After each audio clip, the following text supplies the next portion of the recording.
Hi, I'm Matthew Motto, and I'm going to introduce you to one of my favorite horticultural hobbies, grafting. Grafting is a propagation method that allows you to clone one plant by merging it onto another. Here's an example of a pear tree that I grafted earlier this spring, and now I'm going to give you a step-by-step walkthrough on just how I did that. I want to stress this is an example of how I graft. Normally this type of grafting is done in early spring while the tree is just breaking dormancy. Now let me give you a walkthrough through the materials.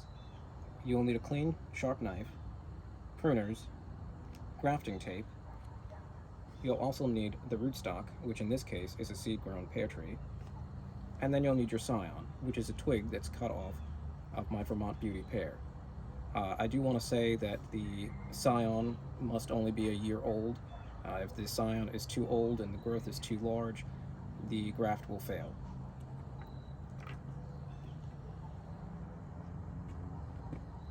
Next step we're going to take is we are going to cut the rootstock with the pruners. Just remove the top of it. You want to leave a couple of inches from the ground up. Next thing you're going to want to do is you're going to want to make a vertical cut into the stump.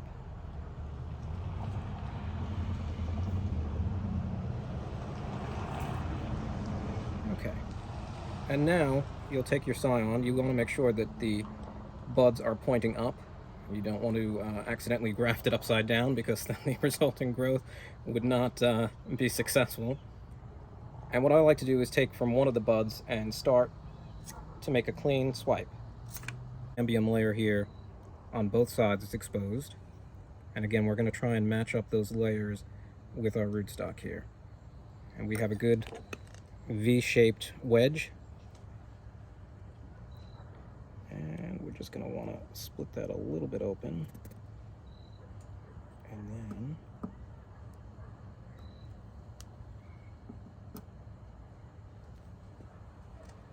okay. And you can kind of look in and you can see that the layers are actually matching in between there. And it's pretty strong in there. You could tap it a few times. You can see it's not going anywhere. It's pretty secure in there. And at this point, you're going to want to count some buds. I usually like to leave about 3 and then make a vertical cut.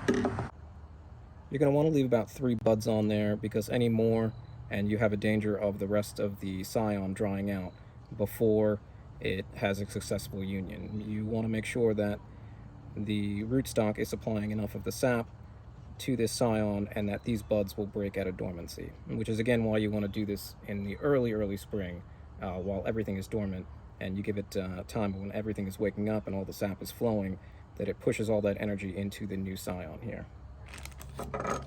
Next step is just making sure it doesn't go anywhere and making sure moisture stays out of it by using our grafting tape. So this is a wax tape, which is great because it adheres to itself, it stretches, and it keeps all your moisture out, and it biodegrades over time, so you do not have to remove this grafting tape. You can use other tapes. You can actually even just use electrical tape. That has worked. I've done that before, but then you do have to come in and remove that tape. This one right here, you can see how it easily just snapped off when I was done wrapping it. And again, it will over time just degrade as the girth of the tree starts to expand. You could also go ahead and take a little bit of that tape and just put it up at the top. And again, just keeps the scion from completely drying out.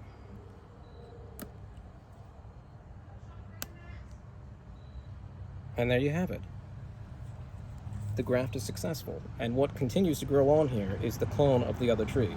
So again, I took this twig off of my Vermont Beauty pear, and this is a seedling. So this seedling would have normally just grew as a genetically distinct seedling pear tree, which would probably produce unfavorable fruit.